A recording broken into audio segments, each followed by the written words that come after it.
Daenerys Targaryen ने pentose की दीवारों के बाहर एक मैदान में भय और बर्बर वैभव के साथ खाल ड्रोगो से विवाह किया, क्योंकि डोथराकी का मानना था कि मनुष्य के जीवन में सभी महत्वपूर्ण कार्य खुले आसमान के नीचे किए जाने चाहिए। ड्रोगो ने अपने खलासर को बुलाया था और वे आ गए थे, 40,000 डोथराकी योद्धा और अनगिनत संख्या में महिलाएं, बच्चे और दास। शहर की दीवारों के बाहर उन्होंने अपने विशाल झुंडों के साथ डेरा डाला, बुनी हुई घास के महल बनाए, जो कुछ भी दिखाई दिया उसे खा गए और हर गुजरते दिन के साथ पेंटोस के अच्छे लोगों को और ज्यादा चिंतित कर दिया।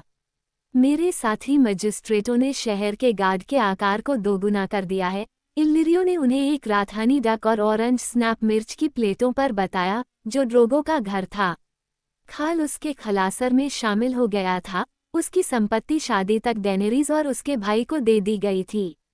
सर जोरा मोरमोंट ने मजाक में कहा, हमें राजकुमारी डेनेरिस की जल्दी से शादी कर लेनी चाहिए, इससे पहले कि वे पेंटोस की आधी संपत्ति को बेचकर और बहादुरों को दे दें। निर्वासित ने उस रात अपने भाई को अपनी तलवार देने की पेशकश की थी, जिस रात डेनी को खाल ड्रोगो को बेचा गया था। विसेरीज ने उत्सुकता से स्वीकार कर लिया था। मोरमोंट तब से उनका निरंतर साथी रहा है। मैजिस्टर इल्लिरियो अपनी कांटेदार दाढ़ी के बीच से हल्के से हंसा, लेकिन विसेरीज ने मुस्कुराना भी नहीं छोड़ा। अगर वह चाहे तो कल उसे ले सकता है, उसके भाई ने कहा। उसने डैनी की तरफ देखा और उसने अपनी आंखें नीची कर लीं। जब तक वह कीमत चुकाता है। इल्लिरियो ने हवा में अपना सुस्त हाथ लहराया, उसकी मोटी उंगलियों पर अंगूठियां चमक रही थीं। मैंने तुमसे कहा था, सब तय हो गया है। मुझ पर भरोसा करो। खल ने तुम्हें ताज देने का वादा किया है और तुम्हें वह मिलेगा। हाँ, लेकिन कब? जब खाल चुनता है, इल्लिरियो ने कहा। वह पहले लड़की को लेगा और जब उनकी शादी हो जाएगी तो उसे मैदानों में जुलूस निकालना होगा और उसे वेस्ट दोत्राक में दोष खलीन के सामने पेश करना होगा। उसके बाद शायद, अगर शगुन युद्ध के पक्ष में हो। विसेरीज अधीरता से उबल पड़ा। मैं दोत्राकी के शकुनों पर पेशाब करता हूँ। उस पर कब्जा करने वाला मेरे पिता के सिंहासन पर बैठा है। मुझे कब तक इंतजार करना होगा? इल्लिरियो ने कंधे उचकाकर कहा, आपने अपने जीवन का अधिकांश समय प्रतीक्षा में बिताया है, महान राजा। और कुछ महीने और कुछ साल क्या मायने रखते हैं? सर जोरा, जो वेस्ट दोत्राक तक पूर्व की ओर यात्रा कर चुके थे, ने सहमति में सिर हिलाया। मैं आपको धैर्य रखने की सलाह देता हूँ, महामहिम। दोत्राकी अपनी बात के पक्के हैं, लेकिन वे अपने समय पर काम करते हैं। एक कमतर व्यक्ति खाल से मदद की भीख मांग सकता है, लेकिन उसे कभी भी उसे डांटने का दुस्साहस नहीं करना चाहिए। विसेरीज भड़क गया। अपनी जबान संभालो मोमोंट, नहीं तो मैं इसे बाहर निकाल दूंगा। मैं कोई कमतर इंसान नहीं हूँ, मैं 7 राज्यों का असली स्वामी हूँ। ड्रैगन भीख नहीं मांगता। सर जोरा ने सम्मानपूर्वक अपनी आंखें नीची कर लीं। इल्लिरियो ने रहस्यमय ढंग से मुस्कुराया और बत्तख से एक पंख फाड़ लिया। शहद और तेल उसकी उंगलियों पर बह गया और उसकी दाढ़ी में टपक गया जब वो कोमल मांस को कुतर रहा था। डैनी ने सोचा, अब कोई ड्रैगन नहीं है, अपने भाई को घूरते हुए, हालांकि वह इसे जोर से कहने की हिम्मत नहीं कर पाई। फिर भी उस रात उसे एक सपना आया। विसेरी उसे मार रहा था, उसे चोट पहुंचा रहा था। वह नंगी थी, डर से बेढंगी। वो उससे भागी, लेकिन उसका शरीर मोटा और भद्दा लग रहा था। उसने उसे फिर से मारा। वो लड़खड़ा गई और गिर गई। तुमने ड्रैगन को जगा दिया, उसने उसे लात मारते हुए चिल्लाया। तुमने ड्रैगन को जगा दिया, तुमने ड्रैगन को जगा दिया। उसकी जांघें चिकनी थीं, खून से लथपथ। उसने अपनी आंखें बंद कर ली और कराह उठी, मानो जवाब में एक भयानक चीरने की आवाज और किसी बड़ी आग की चिंगारी थी। जब उसने फिर से देखा तो विसेरीज चला गया था। चारों ओर आग की बड़ी बड़ी लपटें उठ रही थीं और उनके बीच में ड्रैगन था। उसने अपना बड़ा सिर धीरे से घुमाया। जब उसकी पिघली हुई आंखें उसकी आंखों से मिली तो उसने देखा कि वह कांपती हुई और पसीने से लथपथ होकर जागी। वह पहले कभी इतनी डरी नहीं थी, जब तक कि अंततः उसकी शादी का दिन नहीं आ गया। समारोह सुबह से शुरू हुआ और शाम तक चलता रहा, शराब पीने, दावत और लड़ाई का एक अंतहीन दिन। घास के महलों के बीच एक शक्तिशाली मिट्टी का रंप बनाया गया था, और वहां डैनी खाल ड्रोगो के बगल में बैठी थी, दोथराकी के उबलते समुद्र के ऊपर। उसने कभी एक जगह पर इतने सारे लोगों को नहीं देखा था, न ही लोगों को इतना अजीब और डरावना। जब वे मुक्त शहरों का दौरा करते थे तो घुड़सवारों ने महंगे कपड़े और मीठी खुशबू पहनी होगी, लेकिन खुले आसमान के नीचे वे पुराने तरीके से रहते थे। पुरुष और महिलाएं समान रूप से नंगी छाती पर पेंट किए हुए चमड़े के बनियान और कांस्य पदक बैज से बंधे घोड़े के बालों के लेगिंग पहनते थे, और योद्धाओं ने अपनी लंबी चोटियों को रंडरिंग गड्ढों से वसा से चिकना किया। उन्होंने शहद और मिर्च के साथ भुना हुआ घोड़े का मांस खाया, खुद को किण्वित घोड़ी के दूध और इलिरियो की बढ़िया मदिरा से अंधा कर दिया, और आग के पार एक दूसरे पर मजाक उड़ाया। उनकी आवाज़ें डैनी के कानों में कठोर और विदेशी थीं। विसेरिस उसके ठीक नीचे बैठा था, एक नए काले ऊनी अंगरखा में शानदार, छाती पर लाल रंग का ड्रैगन। इलिरियो और सर जोरा उसके बगल में बैठे थे। उनका स्थान बहुत सम्मान का था, खाल के अपने खूनी सवारों के ठीक नीचे, लेकिन डैनी अपने भाई की बकाइन आंखों में गुस्सा देख सकती थी। उसे उसके नीचे बैठना पसंद नहीं था, और जब दासों ने खाल और उसकी दुल्हन को पहले प्रत्येक व्यंजन परोसा और उन्हें उन हिस्सों में से परोसा जिन्हें उन्होंने अस्वीकार कर दिया, तो वह भड़क गया। वह अपने आक्रोश को दबाने के अलावा कुछ नहीं कर सकता था, इसलिए उसने इसे दबाया। हर घंटे उसके व्यक्ति के अपमान पर उसका मूड और भी खराब होता जा रहा था। डैनी ने कभी इतना अकेला महसूस नहीं किया था जितना उस विशाल भीड़ के बीच में बैठकर किया था। उसके भाई ने उसे मुस्कुराने के लिए कहा था, और इसलिए वह तब तक मुस्कुराती रही जब तक उसका चेहरा दर्द करने लगा और उसकी आंखों में आंसू नहीं आ गए। उसने उन्हें छिपाने की पूरी कोशिश की, क्योंकि वह जानती थी कि अगर विसेरिस उसे रोता हुआ देखेगा तो वो कितना क्रोधित होगा। उसे डर था कि खाल ड्रोगो कैसे प्रतिक्रिया देगा। उसके लिए खाना लाया गया, मांस के भाप से भरे जोड़ और मोटी काली सॉसेज और दोथराकी रक्त पाए, और बाद में पेंटोस की रसोई से फल और स्वीट ग्रास स्टू और नाजुक पेस्ट्री। लेकिन उसने सब कुछ छोड़ दिया, उसका पेट खराब हो गया था, और वह जानती थी कि वह इसे दबा नहीं सकती। बात करने के लिए कोई नहीं था। खाल ड्रोगो ने अपने ब्लडर आइडास को आदेश और मजाक चिल्लाया और उनके जवाबों पर हंसा, लेकिन उसने अपने बगल में डैनी की ओर मुश्किल से देखा।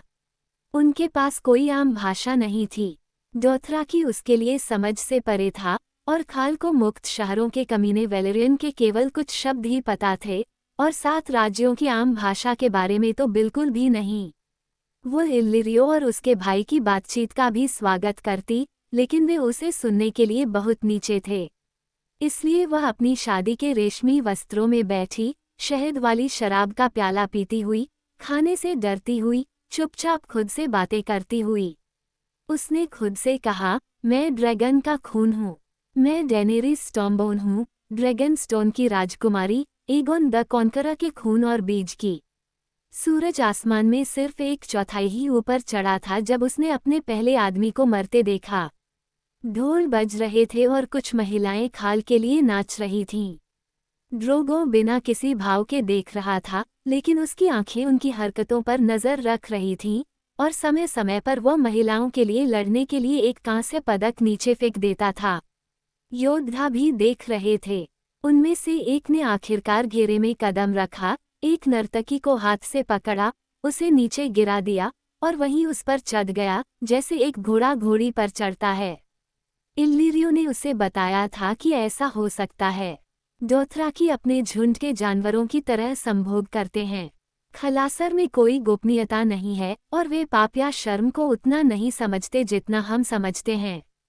डैनी ने जोड़ी से दूर देखा। जब उसे एहसास हुआ कि क्या हो रहा है, तो वह डर गई, लेकिन एक दूसरा योद्धा आगे बढ़ा, और एक तीसरा, और जल्द ही उसकी आंखों को हटाने का कोई रास्ता नहीं था। फिर 2 पुरुषों ने उसी महिला को पकड़ लिया। उसने एक चीख सुनी, एक धक्का देखा, और पलक झपकते ही अरख बाहर आ गए, लंबे उस्तरा नुकीले ब्लेड, आधी तलवार और आधी दरांती। मौत का एक नृत्य शुरू हुआ जब योद्धाओं ने चक्कर लगाया और वार किया, एक दूसरे की ओर छलांग लगाई, अपने सिर के चारों ओर ब्लेड घुमाए, प्रत्येक टकराव पर अपमानजनक चीखें निकाली। किसी ने भी हस्तक्षेप करने की कोशिश नहीं की। ये जितनी जल्दी शुरू हुआ था उतनी ही जल्दी खत्म भी हो गया। डैनी के समझ पाने से पहले ही अरख आपस में कांपने लगे। एक आदमी एक कदम चूक गया, दूसरा अपनी तलवार को सपाट चाप में घुमाया। स्टील ने डोथराकी की कमर के ठीक ऊपर मांस को काटा और उसे रीढ़ की हड्डी से लेकर नाभि तक खोल दिया, जिससे उसकी अंतड़ियां धूल में मिल गईं। जैसे ही हारने वाला मर गया, विजेता ने सबसे नजदीकी महिला को पकड़ लिया, वह भी नहीं जिसके लिए वे झगड़ रहे थे, और उसे वहीं ले गया। दासों ने शव को उठा लिया और नृत्य फिर से शुरू हो गया। मैजिस्टर इल्लिरियो ने डैनी को इस बारे में भी चेतावनी दी थी। उन्होंने कहा था, कम से कम 3 मौतों के बिना डोथरा की शादी एक नीरस मामला माना जाता है। उसकी शादी विशेष रूप से धन्य रही होगी। दिन खत्म होने से पहले 1 दर्जन लोग मर चुके थे। जैसे जैसे घंटे बीतते गए, डैनी में भय बढ़ता गया, जब तक कि वह चिल्लाने से खुद को रोक नहीं पाई। वह डोथराकी से डरती थी, जिसके तरीके उसे अजीब और राक्षसी लगते थे, जैसे कि वे मानव खाल में जानवर हों और सच्चे इंसान न हों। वह अपने भाई से डरती थी कि अगर वह उसे धोखा दे गई तो वह क्या कर सकता है। सबसे ज्यादा वह इस बात से डरती थी कि आज रात सितारों के नीचे क्या होगा, जब उसका भाई उसे उस विशालकाय व्यक्ति को सौंप देगा जो उसके बगल में बैठकर शराब पी रहा था और उसका चेहरा कांसे के मुखौटे की तरह शांत और क्रूर था। मैं ड्रैगन का खून हूँ, उसने खुद से फिर कहा। जब सूरज आसमान में नीचे चला गया, खाल ड्रोगो ने अपने हाथों को आपस में ताली बजाई और ढोल, चिल्लाना और दावत अचानक बंद हो गई। ड्रोगो खड़ा हुआ और डैनी को अपने पास खींचकर खड़ा कर दिया। अब उसे दुल्हन के तोहफे देने का समय आ गया था, और उपहारों के बाद वह जानती थी कि सूरज ढलने के बाद पहली सवारी और उसकी शादी की पूर्णता का समय आ जाएगा। डैनी ने इस विचार को एक तरफ रखने की कोशिश की, लेकिन यह उसे नहीं छोड़ रहा था। उसने खुद को कांपने से बचाने के लिए गले लगा लिया। उसके भाई विसेरिस ने उसे 3 नौकरानियां उपहार में दी। डैनी जानता था कि उन्हें कुछ भी खर्च नहीं करना पड़ा। इल्लिरियो ने निस्संदेह लड़कियां उपलब्ध कराई थीं। इरी और झिकी तांबे की त्वचा वाली डोथराकी थीं, जिनके बाल काले और आंखें बादाम के आकार की थीं। डोरे एक गोरी बालों वाली, नीली आंखों वाली लिसेन लड़की थी। ये कोई साधारण नौकर नहीं है, प्यारी बहन, उसके भाई ने उसे बताया जब उन्हें एक एक करके आगे लाया गया। इलिरियो और मैंने उन्हें तुम्हारे लिए व्यक्तिगत रूप से चुना है। इरी तुम्हें घुड़सवारी सिखाएगी, झिकी डोथराकी भाषा, और डोरे तुम्हें स्त्री कला सिखाएगी प्यार की। वो हल्के से मुस्कुराया। वो बहुत अच्छी है, इलिरियो और मैं दोनों इसकी कसम खा सकते हैं। सर जोरा मोरमोंट ने अपने उपहार के लिए माफ़ी मांगी। यह एक छोटी सी चीज़ है, मेरी राजकुमारी, लेकिन एक गरीब निर्वासित के लिए ये सब कुछ है, उन्होंने कहा और उसके सामने पुरानी किताबों का एक छोटा सा ढेर रख दिया। उसने देखा कि वे 7 राज्यों के इतिहास और गीत थे, जो आम भाषा में लिखे गए थे। उसने पूरे दिल से उसका शुक्रिया अदा किया। मैजिस्टर इलिरियो ने एक आदेश दिया और 4 मजबूत गुलाम तेजी से आगे बढ़े। उनके बीच कांसे में बंधी एक बड़ी देवदार की छाती थी। जब उसने इसे खोला तो उसने पाया कि मुक्त शहरों में सबसे बढ़िया मखमल और डाम्स्क का ढेर था और उसके ऊपर मुलायम कपड़े में लिपटे 3 विशाल अंडे रखे हुए थे। डैनी ने चौंक कर कहा, वे अब तक देखी गई सबसे खूबसूरत चीजें थीं, हर एक दूसरे से अलग, इतने समृद्ध रंगों में पैटर्न किए गए थे कि पहले तो उसे लगा कि वे रत्नों से जड़े हुए हैं, और इतने बड़े कि एक को पकड़ने के लिए उसके दोनों हाथों की जरूरत थी। उसने इसे नाजुक ढंग से उठाया, उम्मीद करते हुए कि यह किसी बढ़िया चीनी मिट्टी के बर्तन या नाजुक तामचीनी या यहाँ तक कि उड़ा हुआ कांच से बना होगा, लेकिन यह उससे कहीं अधिक भारी था, जैसे कि यह ठोस पत्थर हो। खोल की सतह छोटे छोटे तराजू से ढकी हुई थी, और जैसे ही उसने अंडे को अपनी उंगलियों के बीच घुमाया, वे डूबते सूरज की रोशनी में पॉलिश धातु की तरह चमक उठे। एक अंडा गहरे हरे रंग का था, जिसमें चमकदार कांसे के धब्बे थे जो डैनी के इसे कैसे घुमाने पर आते और जाते थे। दूसरा पीला क्रीम रंग का था जिस पर सोने की धारियां थीं। आखिरी काला था, आधी रात के समुद्र जितना काला, फिर भी लाल रंग की लहरों और घुमावों से जीवंत। वे क्या हैं? उसने पूछा, उसकी आवाज धीमी और आश्चर्य से भरी हुई थी। ड्रैगन के अंडे, अक्षय के पार छाया भूमि से, मैजिस्टर इल्लिरियो ने कहा। युगों ने उन्हें पत्थर में बदल दिया है, फिर भी वे अभी भी सुंदरता से चमकते हैं। मैं उन्हें हमेशा संभाल कर रखूंगी। डैनी ने ऐसे अंडों के बारे में कहानियां सुनी थीं, लेकिन उसने कभी एक भी नहीं देखा था, न ही उसे देखने के बारे में सोचा था। ये वास्तव में एक शानदार उपहार था, हालांकि वह जानती थी कि इल्लिरियो इसे खरीद सकता है। भव्य, उन्होंने अपने हिस्से के लिए घोड़ों और दासों में एक भाग्य एकत्र किया था। उसे खाल ड्रोगो को बेच दिया। खाल के रक्त सवारों ने उसे पारंपरिक 3 हथियार दिए, और वे शानदार हथियार थे। हाग्गो ने उसे चांदी के हैंडल वाला एक शानदार चमड़े का चाबुक दिया, कोहोलो ने एक शानदार आराक दिया सोना, और कोथो एक डबल कर्व्ड ड्रैगनबोन धनुष जो उससे भी लंबा था। मैजिस्टर इल्लिरियो और शेर जोरा ने उसे इन भेंटों के लिए पारंपरिक अस्वीकृति सिखाई थी। यह एक महान योद्धा के योग्य उपहार है, हे मेरे खून के खून, और मैं एक महिला हूँ। मेरे स्वामी पति को मेरे स्थान पर इन्हें धारण करना चाहिए। और इस तरह खाल ड्रोगो को भी उसकी दुल्हन उपहार प्राप्त हुए। अन्य उपहार जो उसे अन्य दोथराकी ने प्रचुर मात्रा में दिए थे, चप्पलें और गहने और उसके बालों के लिए चांदी की अंगूठियां, पदक, बेल्ट और पेंटेड बनियान और मुलायम फर, सेंडरसिल्क और सुगंध के जार, सुइयां और पंख और बैंगनी कांच की छोटी बोतलें, और 1000 चूहों की खाल से बना गाउन। एक सुंदर उपहार, खलीसी, मैजिस्टर इल्लिरियो ने आखिरी उपहार के बारे में कहा, जब उसने उसे बताया कि यह क्या था। बहुत भाग्यशाली। उपहार उसके चारों ओर बड़े बड़े ढेरों में जमा हो गए, जितने उपहार वह कल्पना कर सकती थी, उससे कहीं ज्यादा उपहार, जितने वह चाह सकती थी या इस्तेमाल कर सकती थी। और अंत में, खाल ड्रोगो ने अपनी दुल्हन का उपहार उसके सामने लाया। जब वह उसके पास से चला गया तो शिविर के बीच से एक उम्मीद भरी खामोशी फैल गई, जो तब तक बढ़ती रही जब तक कि उसने पूरे खलासर को निगल नहीं लिया। जब वह वापस लौटा, तो डोथराकी उपहार देने वालों की घनी भीड़ उसके सामने से अलग हो गई, और उसने घोड़े को उसके पास ले गया। वो एक युवा घोड़ी थी, जोशीली और शानदार। डैनी को घोड़ों के बारे में बस इतना ही पता था कि यह कोई साधारण जानवर नहीं है। उसके बारे में कुछ ऐसा था जो उसकी सांसें रोक देता था। वह सर्दियों के समुद्र की तरह ग्रे थी, और उसके बाल चांदी के धुएं की तरह थे। झिझकते हुए उसने आगे बढ़कर घोड़े की गर्दन को सहलाया, अपनी उंगलियां उसके चांदी के बालों में फिराईं। खाल ड्रोगो ने दोथराकी में कुछ कहा और मैजिस्टर इल्लिरियो ने उसका अनुवाद किया। तुम्हारे बालों की चांदी के बदले चांदी, खाल कहती है। वह सुंदर है, डैनी ने धीरे से कहा। वह खालसर का गौरव है, इल्लिरियो ने कहा। रिवाज के अनुसार खलीसी को खाल के बगल में अपनी जगह के योग्य घोड़े पर सवार होना चाहिए। ड्रोगो आगे बढ़ा और अपने हाथ उसकी कमर पर रखे। उसने उसे इतनी आसानी से उठाया जैसे वह कोई बच्ची हो और उसे पतली डोतरा की काठी पर बिठाया, जो उसकी आदत से बहुत छोटी थी।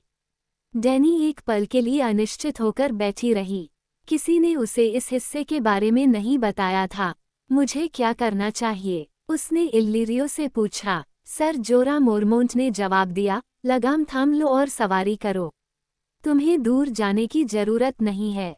घबराकर डैनी ने अपने हाथों में लगाम समेटी और अपने पैरों को छोटी रकाब में डाल दिया। वो एक अच्छी सवार थी। उसने घोड़े की सवारी से कहीं ज्यादा समय जहाज, गाड़ी और पालकी में यात्रा करते हुए बिताया था, ये प्रार्थना करते हुए कि वो गिर न जाए और खुद को बदनाम न करे। उसने अपने घुटनों से बछेड़ी को सबसे हल्का और सबसे डरपोक स्पर्श दिया, और कई घंटों में पहली बार वह डरना भूल गई, या शायद ये पहली बार था। चांदी भूरे रंग की घोड़ी एक सहज और रेशमी चाल के साथ आगे बढ़ी, और भीड़ उसके लिए अलग हो गई। हर किसी की नज़र उन पर थी। डैनी ने पाया कि वह अपनी अपेक्षा से ज्यादा तेज चल रही थी, फिर भी किसी तरह ये डरावना होने के बजाय रोमांचक था। घोड़ा तेजी से आगे बढ़ा और वह मुस्कुराए। डोथराकी ने रास्ता साफ करने के लिए हाथ पैर मारे। उसके पैरों से हल्का सा दबाव, लगाम पर हल्का सा स्पर्श, और बछेड़ी ने जवाब दिया। उसने उसे सरपट दौड़ाया और अब डोथराकी उसके रास्ते से हटते ही उस पर चिल्लाने और हंसने लगे। जैसे ही वह वापस जाने के लिए मुड़ी, उसके सामने एक अग्निकुंड दिखाई दिया जो सीधे उसके रास्ते में था। वे दोनों तरफ से घिरे हुए थे, रुकने की कोई जगह नहीं थी। डेनेरीज ने तब एक ऐसी हिम्मत भरी जिसे उसने पहले कभी नहीं देखा था, और उसने बछेड़ी को अपना सिर दे दिया। चांदी का घोड़ा आग की लपटों के बीच से ऐसे उछला जैसे उसके पंख हों। जब वह मैजिस्टर इल्लिरियो के सामने रुकी तो उसने कहा, खल ड्रोगो से कहो कि उसने मुझे हवा दी है। मोटे पेंटोशी ने अपनी पीली दाढ़ी को सहलाया और डोथराकी में उसके शब्दों को दोहराया, और डेनी ने अपने नए पति को पहली बार मुस्कुराते हुए देखा। सूरज की आखिरी किरणें पश्चिम की ओर पेंटोस की ऊंची दीवारों के पीछे गायब हो गईं। डेनी ने समय का पूरा ध्यान खो दिया था। खाल ड्रोगो ने अपने रक्त सवारों को अपना घोड़ा, एक दुबला लाल घोड़ा लाने का आदेश दिया। जब खाल घोड़े पर काठी लगा रहा था, विसिरिस डेनी के पास उसकी चांदी की काठी पर फिसल गया, अपनी उंगलियां उसके पैर में गड़ा दी और कहा, उसे खुश करो प्यारी बहन, यह मैं कसम खाता हूँ, तुम ड्रैगन को ऐसे जागते हुए देखोगे जैसे वह पहले कभी नहीं जागा। फिर भाई की बात सुनकर उसका डर फिर से जाग उठा। उसे फिर से एक बच्ची जैसा महसूस हुआ, सिर्फ 13 साल की और बिल्कुल अकेली, जो उसके साथ होने वाली घटना के लिए तैयार नहीं थी। जैसे ही तारे निकले, वे दोनों एक साथ बाहर निकल गए, खालसर और घास के महलों को पीछे छोड़ दिया। खाल ड्रोगो ने उससे एक शब्द भी नहीं कहा, लेकिन शाम ढलते समय अपने घोड़े को तेज रफ्तार से दौड़ाता रहा। जब वह घोड़े पर सवार हुआ तो उसकी लंबी चोटी में लगी छोटी छोटी चांदी की घंटियां धीरे धीरे बज रही थीं। मैं ड्रैगन का खून हूँ, उसने जोर से फुसफुसाते हुए कहा, जैसे ही वह अपने साहस को बनाए रखने की कोशिश कर रही थी। मैं ड्रैगन का खून हूँ, मैं ड्रैगन का खून हूँ। ड्रैगन कभी नहीं डरता था। बाद में वह ये नहीं बता सकी कि वे कितनी दूर या कितनी देर तक सवार रहे थे, लेकिन जब वे एक छोटी सी धारा के किनारे घास वाली जगह पर रुके तो पूरा अंधेरा हो चुका था। ड्रोगो ने अपने घोड़े से छलांग लगाई और उसे अपने घोड़े से नीचे उतारा। वो उसके हाथों में कांच की तरह नाजुक महसूस कर रही थी, उसके अंग पानी की तरह कमजोर थे। जब तक वह घोड़ों को सुरक्षित रखता, वह अपनी शादी की रेशमी पोशाक में असहाय और कांपती हुई खड़ी रही, और जब वह उसकी ओर देखने के लिए मुड़ा तो वह रोने लगी। खाल ड्रोगो उसके आंसुओं को घूरता रहा, उसका चेहरा अजीब तरह से भावशून्य था। नहीं, उसने कहा। उसने अपना हाथ उठाया और कठोर अंगूठे से आंसुओं को रगड़कर साफ किया। आप आम भाषा बोलते हैं? डेनी ने आश्चर्य से कहा। नहीं, उसने फिर कहा। शायद उसके पास सिर्फ यही शब्द था, उसने सोचा, लेकिन यह उससे एक शब्द ज्यादा था जिसे वह जानती थी, और किसी तरह इसने उसे थोड़ा बेहतर महसूस कराया। ड्रोगो ने उसके बालों को हल्के से छुआ, चांदी सुनहरे बालों को अपनी उंगलियों के बीच सरकाया और डोथराकी में धीरे से बड़बड़ाया। डेनी को शब्द समझ में नहीं आए, फिर भी स्वर में गर्मजोशी थी, एक कोमलता जिसकी उसने इस आदमी से कभी उम्मीद नहीं की थी। उसने अपनी उंगली उसकी ठोड़ी के नीचे रखी और उसका सिर ऊपर उठाया ताकि वह उसकी आंखों में देख सके। ड्रोगो उसके ऊपर खड़ा था, जैसे वह सभी के ऊपर खड़ा था। उसे हल्के से बाहों के नीचे लेते हुए उसने उसे उठाया और उसे नदी के किनारे एक गोल चट्टान पर बैठा दिया।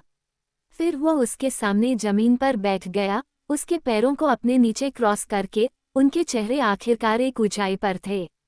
नहीं, उसने कहा, क्या यही एकमात्र शब्द है जो तुम जानते हो? उसने उससे पूछा। ड्रोगो ने कोई जवाब नहीं दिया। उसकी लंबी भारी चोटी उसके बगल में मिट्टी में लपेटी हुई थी। उसने उसे अपने दाहिने कंधे पर खींचा और एक एक करके अपने बालों से घंटियां निकालने लगा। एक पल के बाद डेनी मदद के लिए आगे झुकी। जब उनका काम पूरा हो गया तो ड्रोगो ने इशारा किया। वह समझ गई। धीरे धीरे, सावधानी से उसने उसकी चोटी खोलनी शुरू कर दी। इसमें बहुत समय लगा। इस दौरान वह चुपचाप बैठा रहा और उसे देखता रहा। जब वह समाप्त हो गई तो उसने अपना सिर हिलाया और उसके बाल अंधेरे की नदी की तरह उसके पीछे फैल गए, तेल लगे और चमक रहे थे। उसने कभी इतने लंबे, इतने काले, इतने घने बाल नहीं देखे थे। अब उसकी बारी थी। उसने उसके कपड़े उतारने शुरू कर दिए। उसकी उंगलियां चतुर और अजीब तरह से कोमल थीं। उसने एक एक करके उसके रेशमी कपड़े सावधानी से उतारे, जबकि डेनी चुपचाप बिना हिले डुले बैठी रही, उसकी आंखों में देखती रही। जब उसने उसके छोटे स्तनों को उजागर किया तो वह खुद को रोक नहीं पाई। उसने अपनी आंखें फेर ली और अपने हाथों से खुद को ढक लिया। नहीं, ड्रोगो ने कहा। उसने उसके हाथों को उसके स्तनों से धीरे से लेकिन दृढ़ता से दूर खींचा, फिर उसका चेहरा फिर से उठाया ताकि वह उसकी ओर देखे। नहीं, उसने दोहराया। नहीं, उसने भी उसे उत्तर दिया। फिर उसने उसे खड़ा किया और उसके रेशमी कपड़ों को उतारने के लिए उसे अपने पास खींचा। रात की हवा उसकी नंगी त्वचा पर ठंडी थी। वह कांप उठी और उसके हाथ पैरों में रोंगटे खड़े हो गए। उसे डर था कि आगे क्या होगा, लेकिन कुछ देर तक कुछ नहीं हुआ। खाल ड्रोगो अपने पैरों को मुड़कर बैठा था, उसे देख रहा था, अपनी आंखों से उसके शरीर को निहार रहा था। थोड़ी देर बाद उसने उसे छूना शुरू कर दिया, पहले हल्के से, फिर जोर से। वो उसके हाथों में भयंकर ताकत महसूस कर सकती थी, लेकिन उसने उसे कभी चोट नहीं पहुंचाई। उसने उसका हाथ अपने हाथ में लिया और एक एक करके उसकी उंगलियों को सहलाया। उसने धीरे से अपना हाथ उसके पैर पर फिराया। उसने उसके चेहरे को सहलाया, उसके कानों के मोड़ को छुआ, उसके मुंह के चारों ओर धीरे से उंगली फिराई। उसने दोनों हाथ उसके बालों में डाले और अपनी उंगलियों से कंघी की। उसने उसे घुमाया, उसके कंधों की मालिश की, उसकी रीढ़ की हड्डी के रास्ते पर अपनी उंगली को घुमाया। ऐसा लग रहा था मानो घंटों बीत गए हों, इससे पहले कि उसके हाथ आखिरकार उसके स्तनों तक पहुंचे। उसने उसके नीचे की कोमल त्वचा को तब तक सहलाया जब तक कि उसमें झुनझुनी न होने लगे। उसने अपने अंगूठों से उसके निप्पलों पर गोल गोल घुमाया, उन्हें अंगूठे और तर्जनी के बीच दबाया, फिर उसे खींचना शुरू किया, पहले बहुत हल्के से, फिर और जोर से, जब तक कि उसके निप्पल सख्त नहीं हो गए और दर्द करने लगे। वो फिर रुका और उसे अपनी गोद में खींच लिया। डैनी लाल हो गई और उसकी सांस फूलने लगी, उसका दिल उसकी छाती में धड़क रहा था। उसने उसे अपने हाथों में ले लिया। उसने अपना चेहरा अपने बड़े हाथों में थाम लिया और वो उसकी आंखों में देखने लगी। नहीं, उसने कहा, और वो समझ गई कि यह एक सवाल था। उसने उसका हाथ लिया और उसे अपनी जांघों के बीच की नमी तक ले गई। हाँ, उसने फुसफुसाते हुए कहा और उसकी उंगली अपने अंदर डाल ली।